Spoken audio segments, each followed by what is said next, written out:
Um defeito de cor. Capítulo 10. Continuação. Despedida.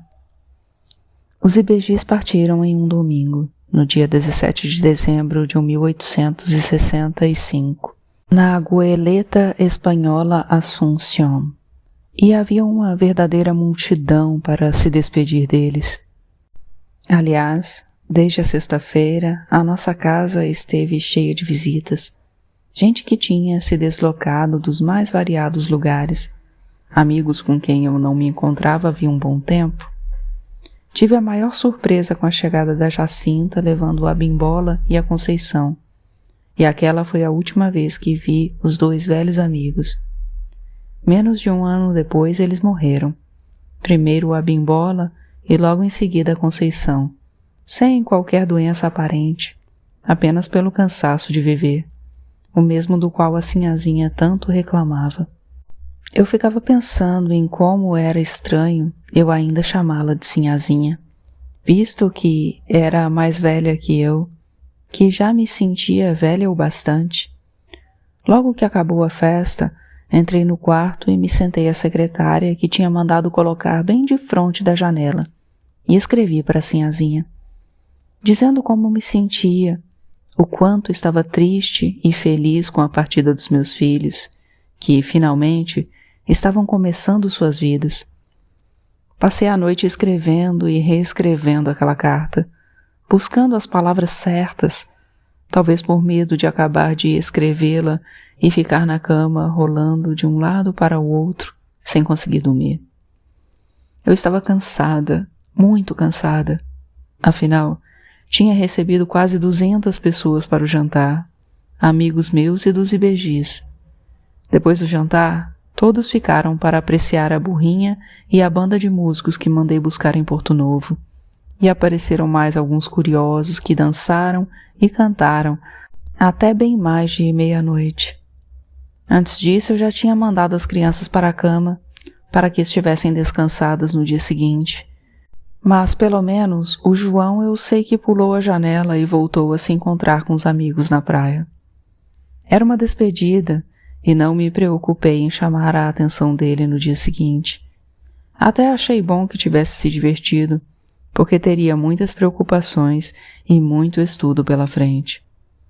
O navio partiria logo depois do almoço e fiz questão de ir até a cama de cada um deles, acordá-los e perguntar se era aquilo mesmo que queriam, se estavam certos daquele caminho para suas vidas. Não sei o que faria se dissessem que não, mas preferi perguntar, até para me isentar de qualquer culpa em caso de arrependimento quando já estivessem na França. A Maria Clara estava muito mais segura do que o João, pelo menos aparentemente, muito alegre com a oportunidade que se apresentava. Por causa da felicidade dela, percebi que eu teria dado tudo o que consegui na vida para ter proporcionado a você as mesmas alegrias. Havia um cômodo na casa, como no solar da Sinhá Filipa, que era quase como uma continuação do quarto principal. E foi lá que tomamos o nosso pequeno almoço, somente nós três, eu, o João e a Maria Clara, quando aproveitei para dar a eles as últimas instruções e recomendações para a viagem. O acompanhante ficaria algum tempo na França, até que saísse o resultado do teste de admissão e até que meus filhos se acostumassem ao lugar e às pessoas com que teriam que conviver. Eu tinha pedido que ele ficasse pelo menos 6 meses, para ter certeza de que os IBGs saberiam onde e com quem procurar ajuda, caso precisassem. Depois disso, eles seriam assistidos somente por uma espécie de tutor, um representante de uma casa comercial francesa com a qual eu já tinha feito negócios e que, mediante pagamento, ficaria responsável por administrar o dinheiro mandado para a França a cada 3 meses, pagar todas as despesas deles e dar a quantia de que eles precisavam para os gastos pessoais. Precisava entregar aos deuses e confiar nas minhas crianças. Confiar que elas fariam o melhor que podiam fazer, cada qual de acordo com seus ideais e a sua maneira, já que eu não estaria por perto. Como toda ajuda seria muito bem-vinda, procurei um babalaô e uma vodunci, que foram até a minha casa e fizeram oferendas nos quartos dos santos para que tudo desse certo. Fora o período em que o João trabalhou naquela fazenda, ele e a Maria Clara nunca tinham passado muito tempo longe um do outro, e o presente do Abimbola foi muito oportuno, um lindo pingente para cada um. O da Maria Clara representava o João, e o do João representava a Maria Clara.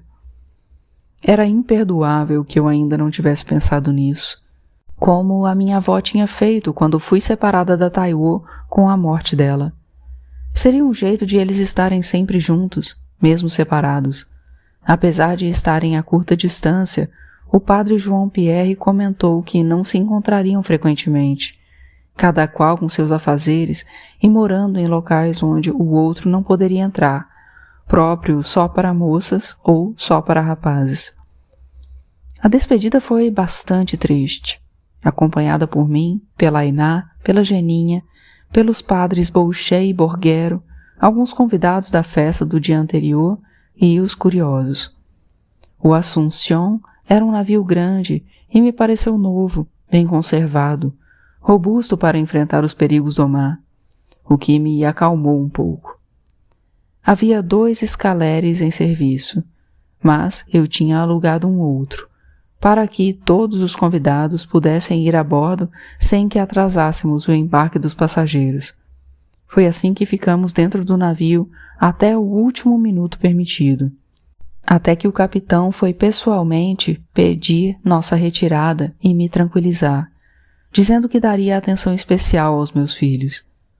No navio, eu estava me sentindo bastante estranha, e por mais de uma vez cheguei a pensar em pedir que desistissem da viagem, que ficassem comigo em Lagos.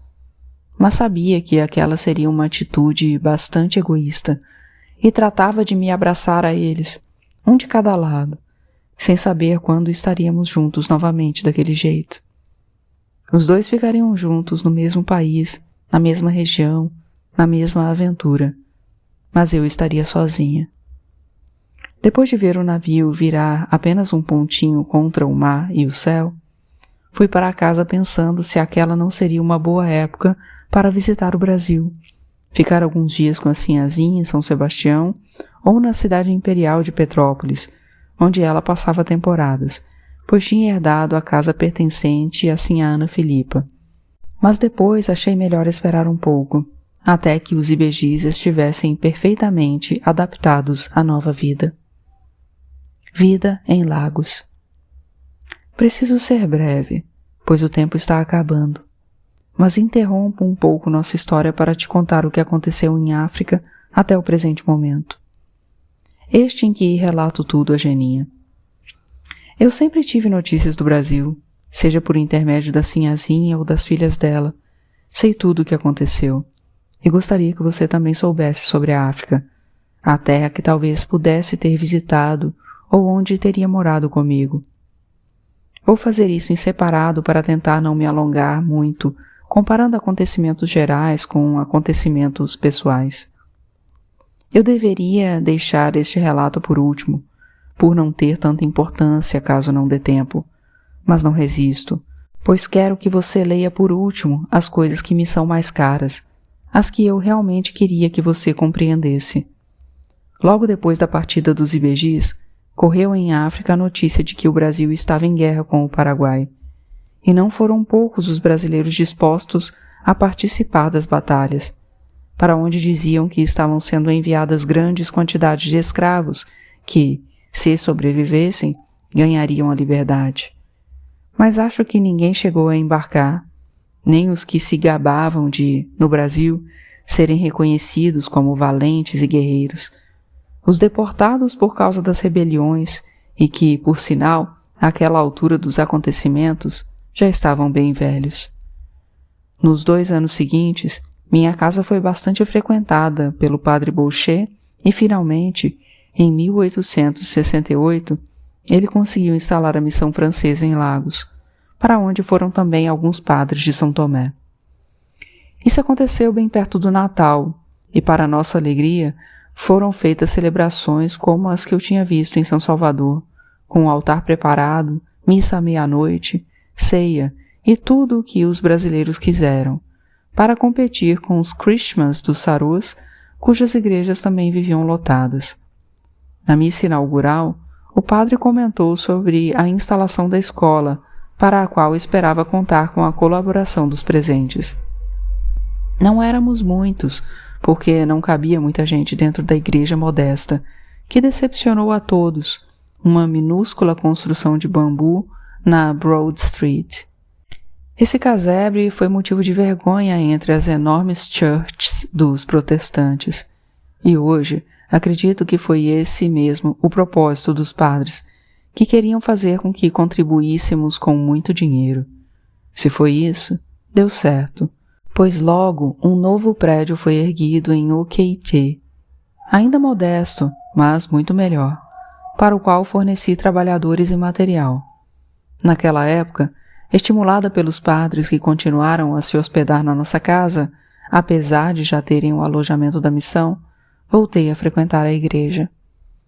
Participava da festa de Natal, da procissão do Corpo de Cristo, da Epifania, da cantata do ofício de Nossa Senhora, que acontecia depois da missa do sábado, e das novenas, sobretudo a da Imaculada Conceição, a mais concorrida, a mais bonita, tão grandiosa que até parecia a festa da Nossa Senhora da Praia, em São Salvador. Para enfeitar a igreja, os comerciantes brasileiros mandaram buscar na Bahia quadros e estátuas de Santo Antônio, São Francisco e São Benedito, entre outros, todos os paramentos e 400 lampiões que, acesos ao mesmo tempo, lembravam um fogo de vista. A igreja de OKT ficou linda, mesmo pequena, e seria substituída, alguns anos depois, pela catedral construída com tijolos fabricados em olaria que ajudei a montar no terreno doado pelo governo de Lagos, em Ebute Meta. Estive muito empenhada na construção da catedral, inclusive mandei buscar no Brasil um dos mestres de obras, o que finalizou a construção depois que o primeiro se desentendeu com o padre supervisor. O altar-mor e a cátedra do bispo foram esculpidos pelo carpinteiro Baltazar dos Reis, que também fazia trabalhos para mim. O mais hábil carpinteiro que já conheci, que fazia objetos, móveis e enfeites que ganhavam todos os concursos dos quais ele participava. Da festa inaugural da obra, quando todos nós carregamos tijolos de Ebute Meta, do outro lado da laguna, até o terreno de OKT, seguidos por bandas de música e pelo governador de Lagos, até o dia da inauguração, foram 3 anos, quando então houve uma festa maior ainda.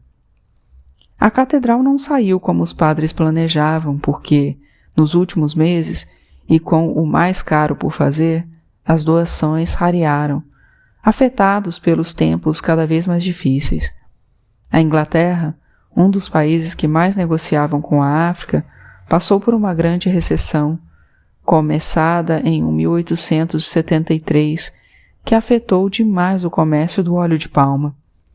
O preço já estava ruim, com os fazendeiros e comerciantes dizendo que quase não tinham lucro algum, mesmo quando imitavam o que os ingleses faziam com a bebida que nos vendiam, isto é, misturando coisas ao produto para fazê-lo render mais. Os comerciantes da costa estavam sendo ainda mais afetados, porque, de novo, os fazendeiros do interior queriam negociar diretamente com as casas exportadoras estrangeiras. Eles davam um jeito de interditar as rotas comerciais e os mercados. Para reabri-los, impunham os preços pelos quais queriam vender seus produtos. Uma das boas consequências da abertura da escola católica em Lagos foi que aumentou o número de fiéis brasileiros e até mesmo de selvagens, pois em Lagos, ao contrário do que acontecia em Uidá, não era proibido converter selvagens. Mas, quando se convertiam, eles passavam a ser considerados estrangeiros, já que o rei entendia que tinham renunciado ao país, à cultura e à religião, adquirindo modos estrangeiros. Eram todos católicos e pertencentes a uma nova nação. e muitos se convertiam e aprendiam a falar português somente por causa disso, para serem aceitos como brasileiros, muito mais valorizados.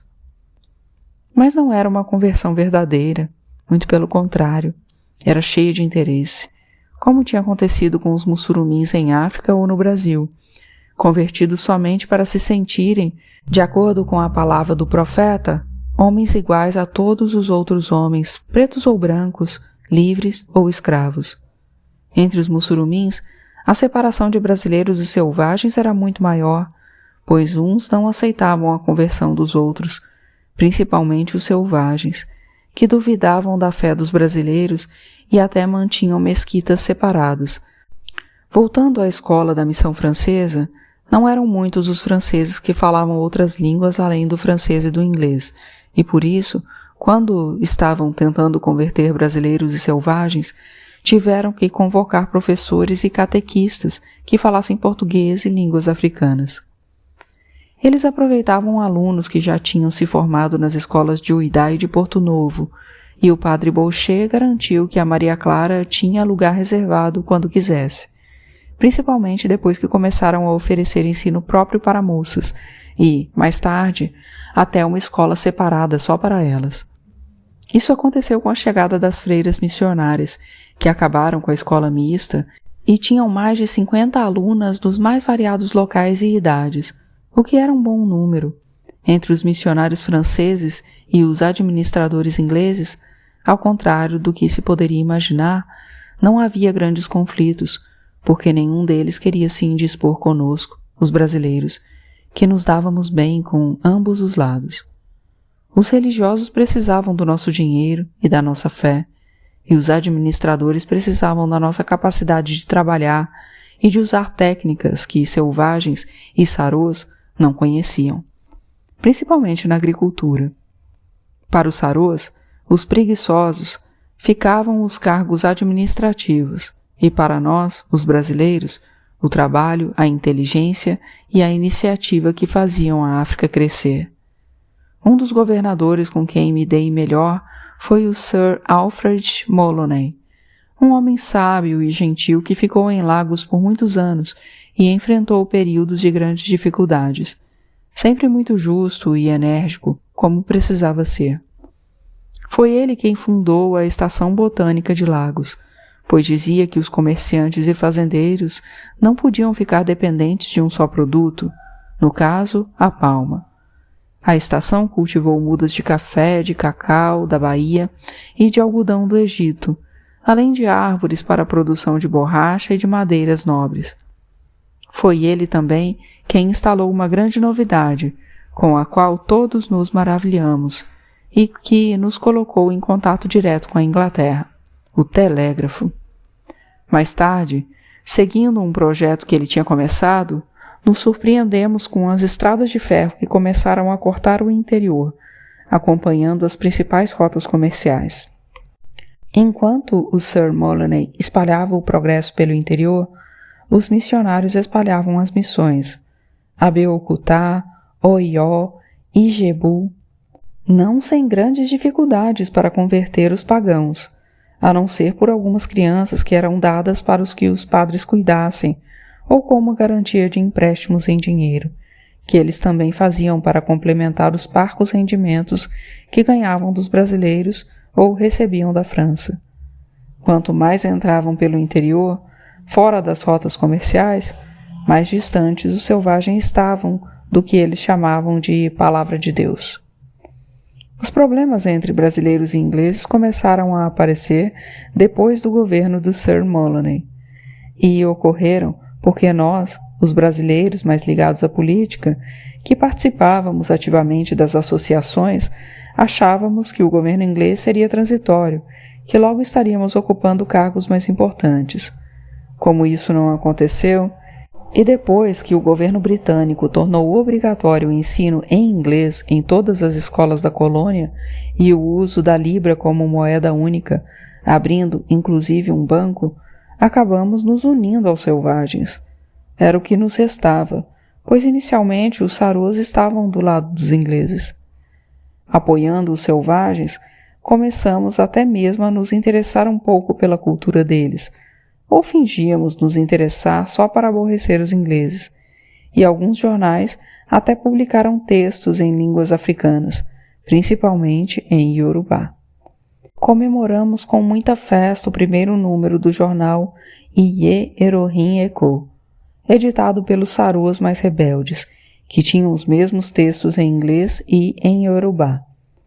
Isso de alguns Sarôs se unirem a nós foi muito bom, e era interessante ver que o desentendimento deles com os ingleses nem era tanto político como o nosso, mas sim religioso, principalmente com a Church Missionary Society. Eles chamavam de cisma, e primeiro foram os batistas, depois os anglicanos e os metodistas que fundaram religiões independentes. Os missionários franceses tinham muito medo de que isso acontecesse também com os católicos, mas era um medo infundado, pois gostávamos de ser católicos, brasileiros e estrangeiros, sempre unidos. Havia muitos jornais em Lagos. O Anglo-African, de que já te falei e que durou pouco, o Lagos Times, o Lagos Observer, o Lagos Standard e mais alguns que também não duraram muito tempo, como foi o caso do Iwe Erohim Eko. Mandei muitos exemplares desses jornais para o Brasil, para a Carolina, a filha mais velha da Sinhazinha, pois ela não acreditava que tínhamos tantas atividades em Lagos. Acho que ainda hoje muita gente do Brasil faz uma ideia errada de como vivemos, imaginando que, ao retornar, voltamos a ser selvagens. Nunca foi assim. Temos muitos bailes nas associações, com música e músicos brasileiros, muitas festas de batizados, noivados e casamentos, tudo muito distinto e luxuoso, no Glover Memorial Hall, com reportagens em quase todos os jornais da região. Temos muitas lojas com artigos bonitos e importados, além de caros, ao longo da Campus Square, da Campbell Street e da Kakawa Street, da Bangboche Street e da Chibuno Square, onde também fica o restaurante do Rocha, hotel e restaurante simples, mas muito bem administrado. É lá que se hospedam quase todos os estrangeiros que passam por Lagos, e nem se queixam muito. Dizem que já tinham ficado em lugares piores, mesmo na Europa. Quase tudo isso que eu estou te falando era ainda administrado pelos brasileiros, como só haveria de ser. Temos também um hipódromo muito ativo e confortável, com até 2 animados scratch meetings por semana, celebrados com almoços ou tea parties. Eu tenho 2 cavalos, 2 grandes vencedores, o The Thunder e o Sunset, em homenagem a Xangô e ao navio inglês do qual voltei à África. Não tive esse problema por ter voltado em navio de carga, com poucos passageiros, mas muitos brasileiros dão os nomes dos seus navios aos cavalos, e por isso há vários nomes repetidos, no caso de um navio que transportou muita gente.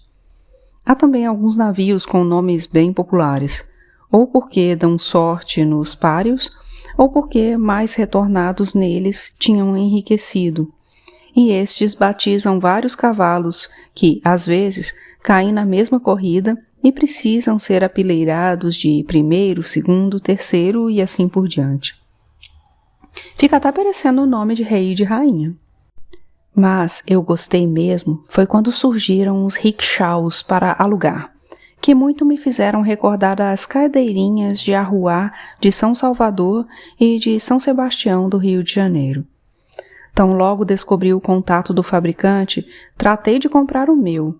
Lindo, um modelo inglês, laqueado e acortinado, que despertou muita inveja. Hoje já tenho uma carruagem, maior e mais luxuosa, mas às vezes ainda gosto de usar o rickshaw. As brasileiras de Lagos também andam muito bem vestidas, com roupas e acessórios da França, da Inglaterra e do Brasil, sempre na última moda. Participei de grandes festas no Glover Memorial Hall, no Phoenix Hall e no Carvalho Hall, com representações dramáticas e concertos musicais de companhias da África mesmo, como a da Escola Católica, ou visitantes de várias partes do mundo. Entre as apresentações mais bonitas, eu me recordo de uma escrita para comemorar o aniversário de Dom Pedro II e outra para o jubileu da Rainha Vitória, as duas organizadas por nós, os brasileiros, que recebemos carta de agradecimento da própria rainha. A Companhia Dramática Brasileira, de Lagos mesmo, está sempre apresentando pequenas comédias, dramas, cantigas, números de violão e de violino, tudo organizado pelas sociedades, mas seu grande sucesso foi a comédia de Molière, Le Bourgeois Gentilhomme. Esta peça também foi apresentada em outras cidades, sempre muito aplaudida, o que nos encheu de orgulho. Outra grande festa foi quando a catedral ganhou nova pintura para receber a visita de um bispo, que ainda participou de 3 festas e um banquete inesquecível, como ele próprio disse, mesmo estando acostumado às melhores mesas da Europa. Mas nada superou a alegria da festa que comemorou a libertação de todos os escravos do Brasil, em 1888, quando o governador Sir Molyneux disse que mandaria vapores para buscar todos que quisessem voltar para Lagos. A essa festa, realizada na Praça da Catedral, não compareceram somente os brasileiros, mas foi motivo de diversão também para sarôs, estrangeiros e selvagens. As viagens dos vapores ingleses para buscar brasileiros não deram muito certo. Depois de 2 ou 3 com a lotação completa, já não havia mais muita gente querendo retornar. Ou as pessoas não sabiam, mas a quantidade de passageiros não foi mais suficiente para continuar justificando despesa tão grande. Um dos retornados me contou que nem todos os libertos queriam voltar para a África, preferindo aproveitar a liberdade no país onde tinham sido escravos. Talvez algum tipo de vingança, uma afronta aos antigos donos. Mas sempre um ou outro estava retornando, aos poucos, com passagens compradas em navios que faziam comércio, e novamente toda a comunidade se reunia no porto para receber possíveis parentes, amigos ou conhecidos. Nos dias de chegada de navio, não havia aula e o comércio fechava, pois as pessoas preferiam adquirir mercadorias que acabavam de chegar do Brasil. Às vezes, aparecia alguém na minha casa pedindo ajuda em dinheiro para desembarcar a bagagem de algum brasileiro, pois os administradores ingleses cobravam taxas elevadas de importação das mercadorias que chegavam ao porto, mesmo as acompanhadas e de pequena monta, o que incluía a bagagem pessoal. Estranhamente, eles adotaram esse hábito mesmo depois de terem brigado muito para que os reis africanos o abandonassem, alegando que ele dificulta a ida de mais brasileiros para Lagos. Tudo o que se comenta ultimamente, e devo dizer que estamos no dia 20 de setembro de 1899, é a viagem do Aliança, um velho pataxô que já tinha feito inúmeras viagens Lagos-São Salvador.